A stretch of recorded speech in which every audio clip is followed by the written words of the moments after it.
गुरुजी के श्राद्ध कर्म के बाद सीएम नेमरा से लौटे रांची। क्षेत्र के चहुमुखी विकास की दोहराई प्रतिबद्धता। दिवंगत शिक्षा मंत्री के विभाग की जिम्मेदारी मुख्यमंत्री को अधिसूचना जारी।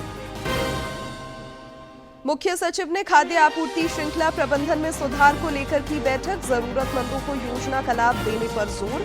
अनुपयोगी गोदामों को कार्यशील बनाने और धान खरीद के निर्देश। सूर्या हांसदा एनकाउंटर मामले का राष्ट्रीय अनुसूचित जनजाति आयोग ने लिया संज्ञान। मुख्य सचिव, डीजीपी और गोड्डा डीसीएसपी को नोटिस। विस्तृत रिपोर्ट तलब।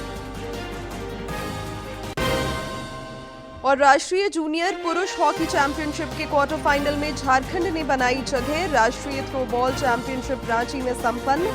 नेहरू हॉकी प्रतियोगिता की शुरुआत।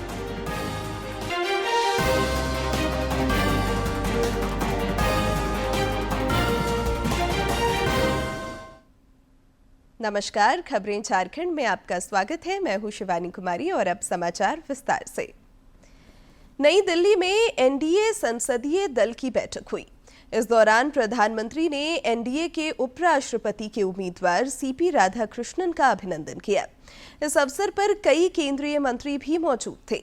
प्रधानमंत्री ने सबों से श्री राधाकृष्णन का परिचय कराया। मौके पर प्रधानमंत्री ने सभी सांसदों से यह अपील की कि वे एक साथ आकर सीपी राधाकृष्णन का समर्थन करें। गौरतलब है कि उपराष्ट्रपति पद के चुनाव के लिए 9 सितंबर को चुनाव होना है। इंडी ब्लॉक उम्मीदवार के संबंध में आज कोई फैसला ले सकता है। प्रधानमंत्री नरेंद्र मोदी ने अगली पीढ़ी के सुधारों के रोड मैप पर चर्चा के लिए चुनिंदा मंत्रियों के साथ बैठक की। श्री मोदी ने कहा कि सरकार सभी क्षेत्रों में त्वरित सुधारों के लिए प्रतिबद्ध है, जिससे जीवन सुगमता, व्यवसाय सुगमता और समृद्धि को बढ़ावा मिलेगा। बैठक में सभी सेक्टर्स में तेज गति से सुधार लाने के लिए प्रतिबद्धता को जताया गया। नई पीढ़ी के सुधारों से जीवन की सुगमता बढ़ेगी, कारोबार में आसानी होगी और समृद्धि को बढ़ावा मिलेगा। बैठक में रक्षा मंत्री राजनाथ सिंह, केंद्रीय गृह मंत्री अमित शाह, वित्त मंत्री निर्मला सीतारमण, कृषि और किसान कल्याण मंत्री शिवराज सिंह चौहान और सड़क परिवहन और राजमार्ग मंत्री नितिन गडकरी मौजूद थे। अमेरिका द्वारा भारत पर 50% अतिरिक्त आयात शुल्क लगाने के फैसले के बाद ये बैठक महत्वपूर्ण मानी जा रही है। अगली पीढ़ी के सुधारों के तहत प्रधानमंत्री नरेंद्र मोदी ने 15 अगस्त को स्वतंत्रता दिवस पर जीएसटी में बड़े बदलावों की घोषणा की, जिसका फोकस स्थानीय स्तर पर उपभोग को बढ़ावा देना और देश के एमएसएमई को प्रोत्साहित करना है। दिवंगत पिता शिबू सोरेन के श्राद्ध कर्म के बाद मुख्यमंत्री हेमंत सोरेन नेमरा से रांची लौट आए हैं।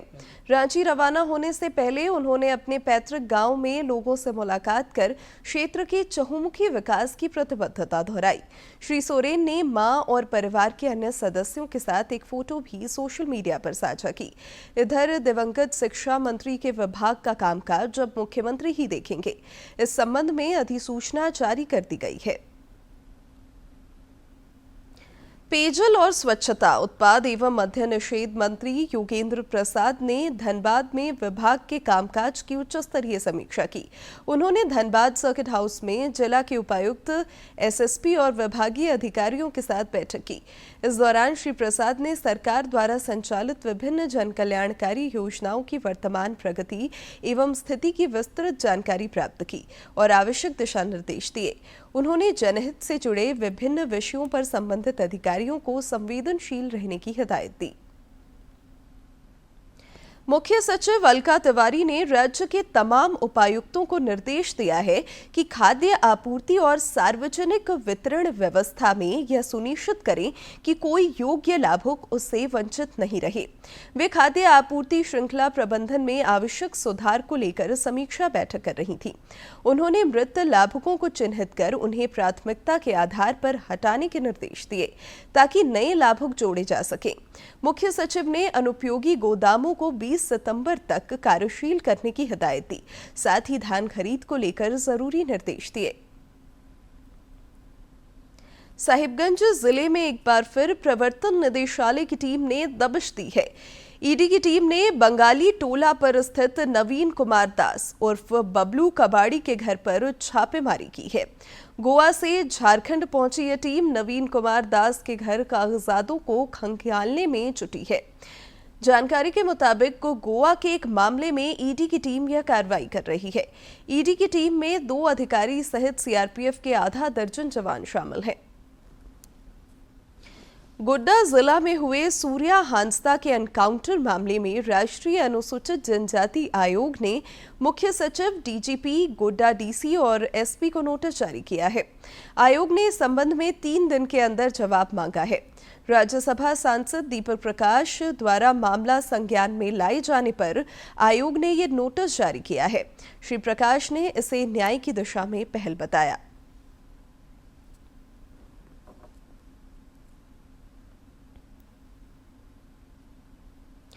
महिला सुरक्षा को लेकर सरकारें संवेदनशील दिख रही हैं। राज्य सरकार के विभिन्न विभागों की वेबसाइट और अन्य डिजिटल प्लेटफॉर्म पर sexual harassment of women at workplace she box portal का वेब लिंक हाईलाइट किया जाएगा। इस संबंध में महिला एवं बाल विकास विभाग ने सभी विभागों के प्रमुखों को पत्र भेजा है। पत्र में कहा गया है कि प्रत्येक क्षेत्र में कार्य करने वाली महिला कर्मियों को कार्यस्थल पर यौन उत्पीड़न से संबंधित शिकायत दर्ज करने के लिए एक सिंगल विंडो सिस्टम उपलब्ध कराना है। रांची में प्रदेश महिला कांग्रेस कमेटी की अध्यक्ष गुंजन सिंह की अध्यक्षता में भारत रत्न पूर्व प्रधानमंत्री स्वर्गीय राजीव गांधी की जयंती के अवसर पर नारी स्वास्थ्य संकल्प प्रियदर्शिनी उड़ान कार्यक्रम की शुरुआत हुई। कार्यक्रम के दौरान सैनिटरी नैपकिन की लॉन्चिंग हुई। इस दौरान जिला महिला कांग्रेस अध्यक्षों को 100 पैकेट सैनिटरी नैपकिन पैकेट दिए गए, जिन्हें वो राज्य की महिलाओं के बीच वितरित करेंगे। कार्यक्रम में प्रदेश कांग्रेस अध्यक्ष केशव महतो कमलेश भी मौजूद थे।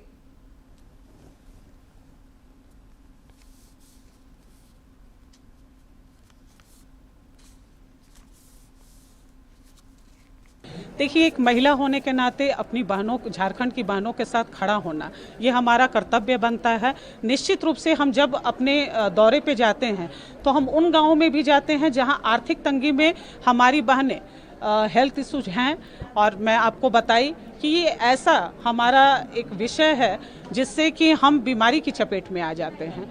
तो निश्चित रूप से मैं चाहती हूँ कि हमारी बहनें हेल्थ इशू की शिकार ना बने, माहवारी की जैसी समस्या जो है उससे बचे, स्वच्छ रहें और स्वस्थ रहें।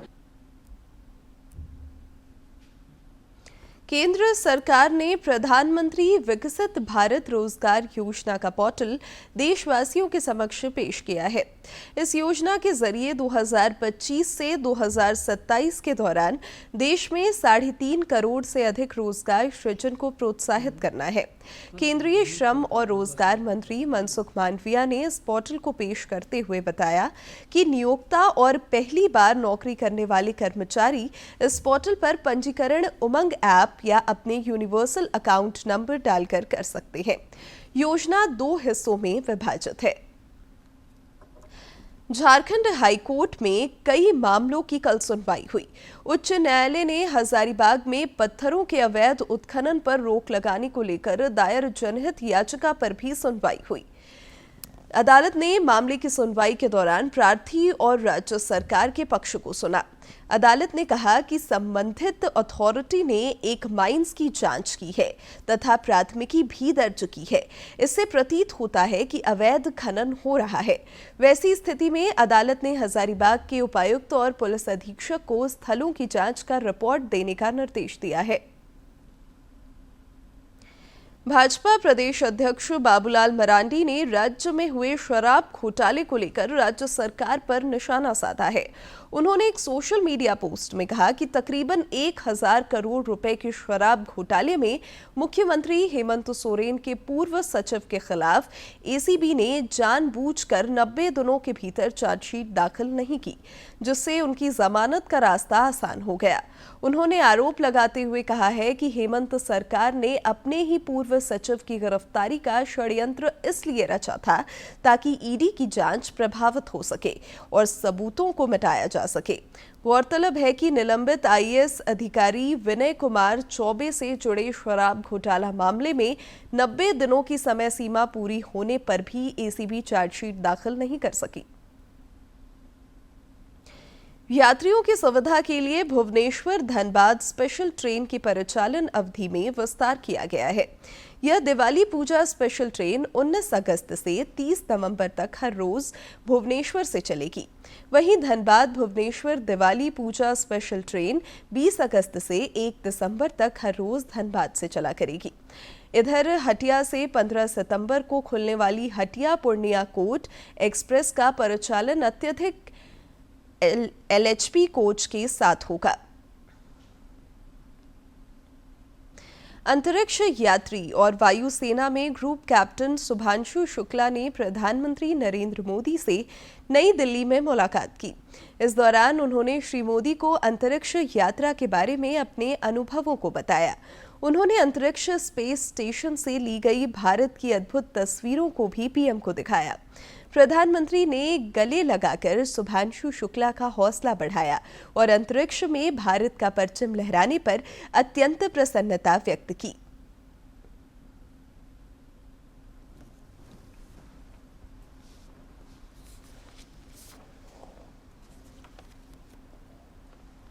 देखने की जरूरत नहीं है, उसको मालूम है कि ये पॉसिबल है। मैंने जो आपको होमवर्क कहा था तो उसका क्या प्रोग्रेस हुआ है? और आपसे बात करते वक्त सर पीछे जो मेरे ये जंग तिरंगा लगाया था, ये वही तिरंगा है। और आप मूंग और मेथी का प्रयोग करते हैं। बहुत अच्छा है सर। मेरे ही क्रूमेट जो मेरे साथ थे साइन करवा के लिख के लेके गए हैं कि जब भी आपका गगन यहाँ जाएगा आप हमें इनवाइट करेंगे और लॉन्च के लिए जल्दी से जल्दी हमें आपके व्हीकल में बैठ के जाना है।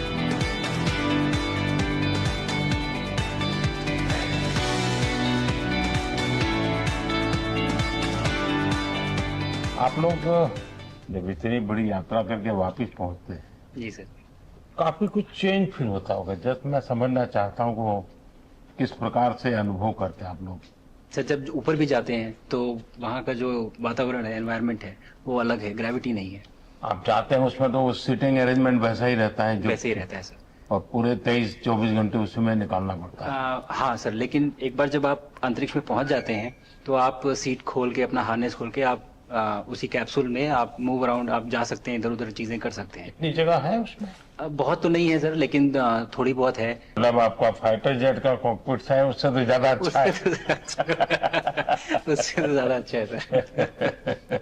बट पहुंचने के बाद सर काफी कुछ चेंजेस होते हैं, जैसे पूरा आपका हार्ट स्लो हो जाता है, तो वो कुछ बदलाव होते हैं और वो फिर लेकिन 4-5 दिन में बॉडी आपकी यूज टू हो जाती है, वहां आप नॉर्मल हो जाते हैं। और फिर जब वापस आते हैं तो फिर वही दोबारा से वही सारे चेंजेस आप मतलब चल नहीं सकते वापस आते हैं, तो चाहे आप कितने भी स्वस्थ हो।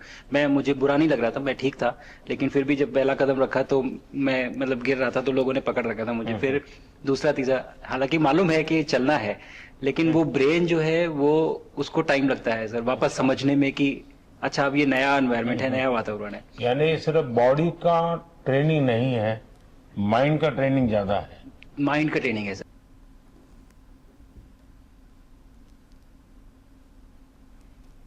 केंद्र सरकार कृषि प्रक्षेत्र और कृषकों के विकास के लिए कई योजनाएं चला रही है। वहीं किसान भी उन्नत कृषि तकनीकों का प्रयोग कर उत्पादन को बढ़ा रहे हैं। हजारीबाग के किसान राजेंद्र टुडू भी इन दिनों टमाटर की खेती में नवाचार का प्रयोग कर उत्पादन को बढ़ाने की ओर अग्रसर है। हजारीबाग खेती के लिए पूरे राज्य में मशहूर है। यहाँ नगड़ी गांव के किसान राजेंद्र टुडू ने कम पूंजी लगाकर मेहनत के दम पर कृषि क्षेत्र में नवाचार की मदद से टमाटर की अच्छी खेती कर रहे हैं। ये लगभग 60,000 टमाटर का पौधा ग्राफ्टिंग विधि से तैयार कर 50 एकड़ जमीन में लगा रहे हैं। देखा जाए तो टमाटर मई जून में जो पौधा लगता है वो उन्हें तो 95% मर जाता है, तो अधिक मरता है। और ये जो पौधा है कि ये 95 पौधा ही जीवित रहता है।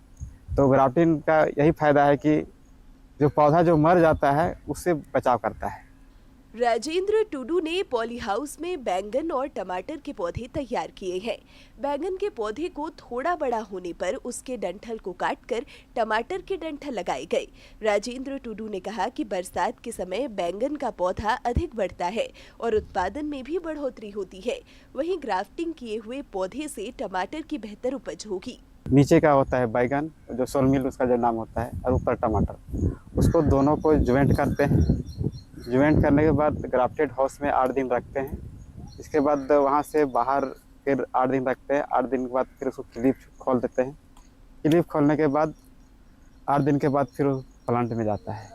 स्वयंसेवी संस्था चुरचू नारी ऊर्जा फार्मर्स प्रोड्यूसर कंपनी लिमिटेड के कार्यक्रम प्रबंधक अभिजीत जैना ने कहा कि किसानों को उन्नत कृषि तकनीक और ग्राफ्टिंग विधि से कृषि करने का प्रशिक्षण दिया जा रहा है। वहीं राजेंद्र टुडू ने पॉली हाउस में ग्राफ्टिंग करके दूसरे किसानों के लिए पौधे तैयार करना शुरू कर दिया है। किसानों को इनकम आए, तो इनकम को देने के लिए हम लोग ग्राफ्टिंग पौधा स्टार्ट किए। अभी जो ग्राफ्टिंग चेंबर में आप लोग आए हैं, इस साल ये हमने इस नया पहल शुरू की है। इस नया पहल के तहत मोटा मोटी 1000 परिवार के साथ हम जाना चाह रहे हैं, जिसमें लगभग 2 लाख गाछी हम अपना उद्यमी से ले रहे हैं। बाहर से भी कुछ गाछी को हम मंगा रहे हैं। पहले हम जो टेस्ट किए थे बाहर का गाछी को, और देन इन साल हम अपना उद्यमी से पूरा प्रखंड का 1000 किसान के पास हम गाछी को पहुँचाएंगे। ग्राफ्टिंग विधि कृषि नवाचार में वरदान की तरह है। इससे न केवल टमाटर के उत्पादन में बढ़ोतरी हो रही है, बल्कि इस प्रयोग से कई अन्य सब्जियां, फलों और अन्य फसलों के उत्पादन में भी सुधार की संभावना है। डीडी न्यूज के लिए हजारीबाग से गौरव प्रकाश की रिपोर्ट। और अब कुछ खबर राज्य के विभिन्न जिलों से फटाफट अंदाज में।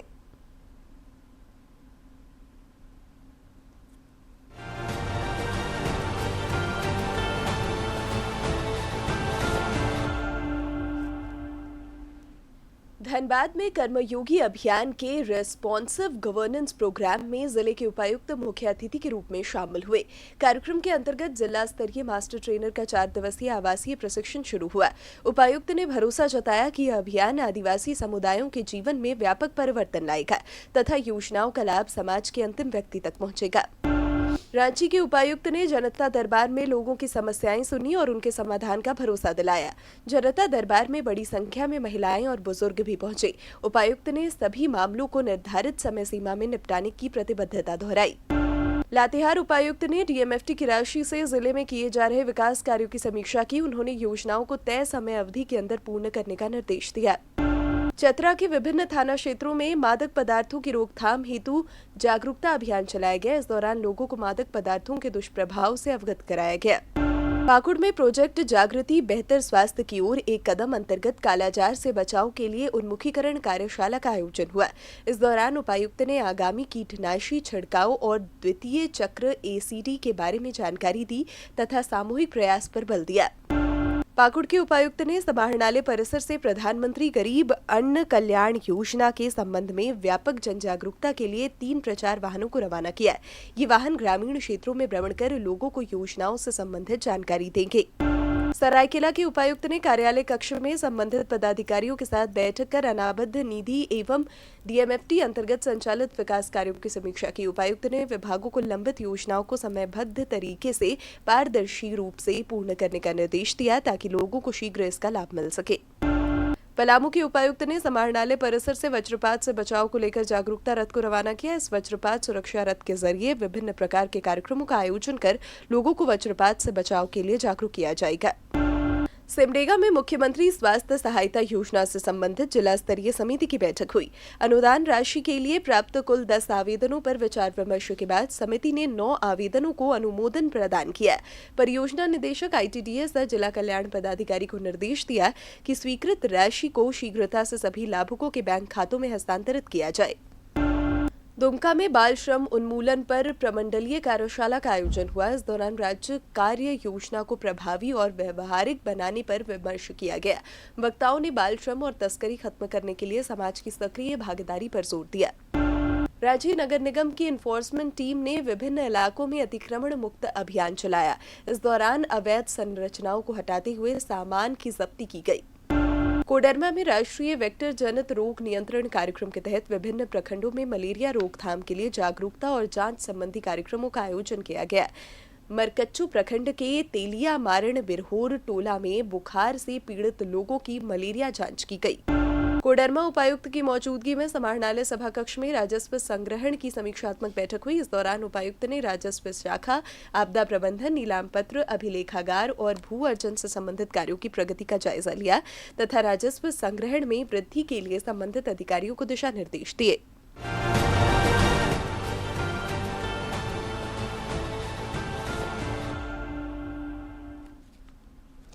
झारखंड की टीम जालंधर में आयोजित 15वीं हॉकी इंडिया जूनियर पुरुष हॉकी चैंपियनशिप के क्वार्टर फाइनल में पहुंच गई है। कल खेले गए मैच में झारखंड ने पंजाब को पराजित कर क्वार्टर फाइनल का टिकट कटाया। झारखंड की टीम की ओर से उम्दा हॉकी दिखाई गई और मैच में दबदबा दिखा।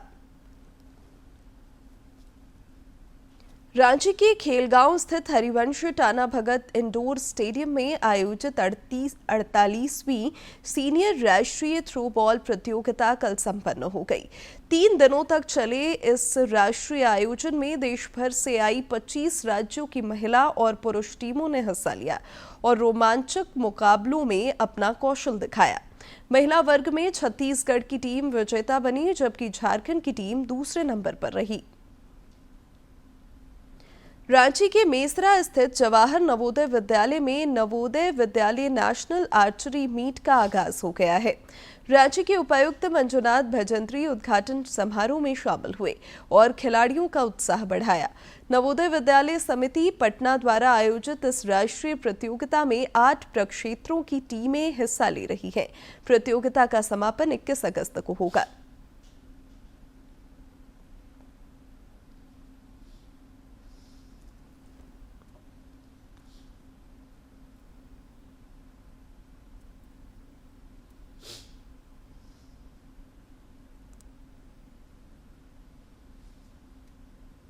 झारखंड शिक्षा परियोजना परिषद की ओर से रांची में राज्य स्तरीय जवाहरलाल नेहरू हॉकी प्रतियोगिता शुरू हो गई है। पहले दिन खेले गए मुकाबलों में रांची, खूंटी, हजारीबाग, सिमडेगा और चतरा ने अपने अपने मैच जीतकर अगले दौर में प्रवेश किया।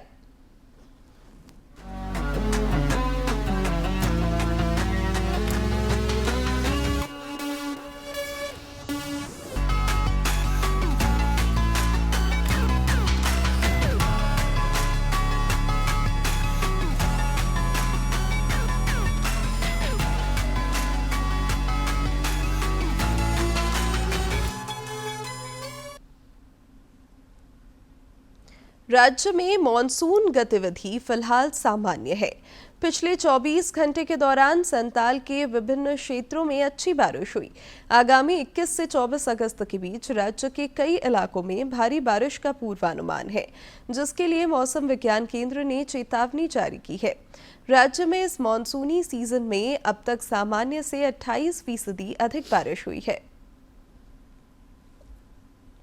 रांची समाहरणालय परिसर से उपायुक्त मंजुनाथ भजंत्री ने वज्रपात से होने वाली जनहानि और क्षति को कम करने के लिए जागरूकता रथ को रवाना किया। गृह मंत्रालय और एक अन्य संस्था के सहयोग से रांची जिले के रातू, नामकुम, ओनमांझी और सोनाहातू प्रखंड में 3 सितंबर तक यह लोगों को जागरूक करेगा।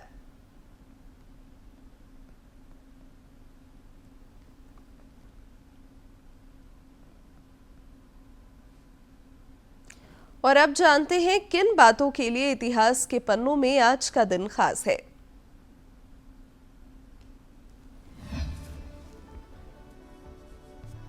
अगस्त साल 1887 को सुंदर शास्त्री सत्यमूर्ति का जन्म पुदुकोट्टई रियासत के थिरुमायम में हुआ था। वे एस सत्यमूर्ति के नाम से प्रसिद्ध रहे। सत्यमूर्ति भारत के क्रांतिकारी नेता थे। उन्होंने पूर्ण स्वराज के लिए सक्रिय रूप से लड़ाई लड़ी। सत्यमूर्ति ने सविनय अवज्ञा आंदोलन और भारत छोड़ो आंदोलन में भाग लिया और कई बार जेल भी गए। एक समारोह में उन्हें भारतीय ध्वज फहराने के प्रयास करते समय गिरफ्तार किया गया। साल 1987 में सत्यमूर्ति के जन्म शती के अवसर पर उनकी स्मृति में भारत सरकार ने एक डाक टिकट जारी किया। 19 अगस्त साल 1907 को आचार्य हजारी प्रसाद द्विवेदी का जन्म उत्तर प्रदेश के बलिया जिले में हुआ। वे आधुनिक काल के हिंदी निबंधकार, आलोचक और उपन्यासकार थे। हजारी प्रसाद को भक्तिकालीन साहित्य का अच्छा ज्ञान था। सूर साहित्य, आलोक पर्व, अशोक के फूल और बाण भट्ट की आत्मकथा उनकी प्रमुख रचनाएं हैं। साल 1973 में आलोक पर्व निबंध संग्रह के लिए उन्हें साहित्य अकादमी पुरस्कार से सम्मानित किया गया। साल 1957 में साहित्य में अद्वितीय योगदान के लिए भारत सरकार ने आचार्य हजारी प्रसाद द्विवेदी को पद्म भूषण से सम्मानित किया।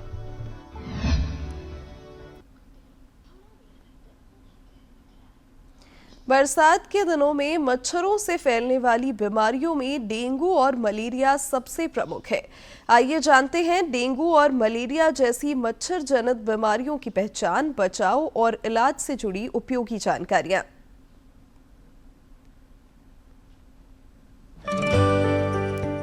डेंगू वायरस से होने वाला रोग है जो संक्रमित एडीज मच्छर के काटने से फैलता है। डेंगू बुखार के लक्षण आमतौर पर छोटे बच्चों और उन लोगों में हल्के होते हैं जिन्हें ये बीमारी पहली बार हुई हो। बड़े बच्चों, वयस्कों और जिन लोगों को कोई संक्रमण पहले हुआ हो, उनमें मध्यम से गंभीर लक्षण हो सकते हैं। क्योंकि बच्चे अपनी समस्या नहीं बता सकते, इसलिए डेंगू बुखार होने पर उनमें लक्षणों को लेकर अधिक सतर्क रहने की आवश्यकता होती है। जब एक मच्छर किसी संक्रमित व्यक्ति को काटता है तो विषाणु मच्छर में पहुंचता है और मच्छर को संक्रमित कर देता है। फिर जब वही संक्रमित मच्छर किसी व्यक्ति को काटता है तो व्यक्ति संक्रमित हो जाता है। संक्रमित मच्छर के काटने के 3 से 10 दिन की अवधि में व्यक्ति में डेंगू के लक्षण नजर आने लगते हैं। डेंगू बुखार एडीज मादा मच्छर के काटने से फैलता है। एडीज मच्छर दिन में काटता है। ये मच्छर साफ पानी में पनपता है। घर के आसपास या छत पर रखे पुराने सामान में इकट्ठा साफ पानी में ये मच्छर पनपता है। डेंगू की बात करें तो ये एक आम वायरल बुखार की तरह आमतौर पे प्रेजेंट करता है। तो अगर हम 100 बच्चों को देखें तो 100 में से 95 बच्चे ऐसे होंगे जिनमें ये आम बुखार की तरह आएगा। ज्यादातर बच्चों में 2-3 दिन का बुखार, थोड़ी बहुत उल्टी या पेट दर्द होगा और उसके बाद ये अपने आप ठीक हो जाएगा। और हम अगर टेस्ट ना कराएं तो हमें पता भी नहीं चलेगा कि ये डेंगू है। पर कुछ बच्चों में ये थोड़ा सा गंभीर रूप ले सकता है। तो हमने कहा 95% बच्चे, अब अगर हम 5% बच्चों की बात करें तो वो 5% बच्चे ऐसे हो सकते हैं जिनको हॉस्पिटलाइजेशन की जरूरत है। साधारण डेंगू बुखार 5 से। अब अंत में मुख्य समाचार एक बार फिर।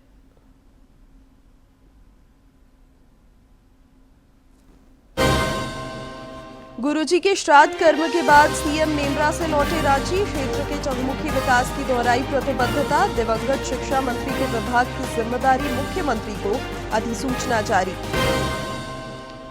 मुख्य सचिव ने खाद्य आपूर्ति श्रृंखला प्रबंधन में सुधार को लेकर की बैठक। जरूरतमंदों को योजना का लाभ देने पर जोर। अनुपयोगी गोदामों को कार्यशील बनाने और धान खरीद के निर्देश। सूर्या हांसदा एनकाउंटर मामले का राष्ट्रीय अनुसूचित जनजाति आयोग ने लिया संज्ञान। मुख्य सचिव, डीजीपी और गोड्डा डीसीएसपी को नोटिस। विस्तृत रिपोर्ट तलब। और राष्ट्रीय जूनियर पुरुष हॉकी चैंपियनशिप के क्वार्टर फाइनल में झारखंड ने बनाई जगह। राष्ट्रीय थ्रोबॉल चैंपियनशिप रांची में संपन्न। नेहरू हॉकी प्रतियोगिता की शुरुआत।